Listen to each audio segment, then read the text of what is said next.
नमस्कार भाइयों। एक बार की बात है, एक संत एक नदी के किनारे कुटिया बनाकर रहा करते थे। उसमें पूजा पाठ तपस्या त्याग कुछ सब करते थे। और एक बार वे भ्रमण के लिए निकले।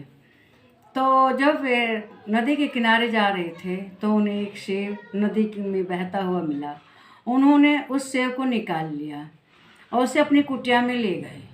जब सेब खाने ही जा रहे थे कि तभी उन्होंने अपने मन में विचार किया कि मैं इस सेब को क्यों खा रहा हूँ। क्या इस पर मेरा अधिकार है? क्या ये दूसरे का सेब है? इसको मुझे नहीं खाना चाहिए। जिसका है उसी को वापस कर देना चाहिए। अब वो सेब नदी में मिला था, किसका है? अब इस ढूंढने के लिए वो नदी के किनारे विपरीत दिशा में जिधर से सेब बह कर रहा था उसकी विपरीत दिशा में जाने लगे। और जाते जाते उन्हें एक सेब का बाग मिला।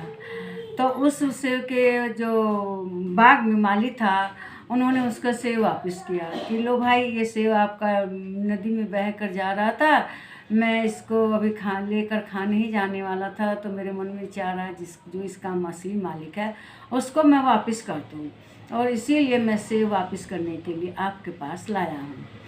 तो उसने कहा कि देखिए, इस सेब का असली मालिक मैं नहीं हूँ, मैं तो यहाँ माली हूँ, माली का काम करता हूँ।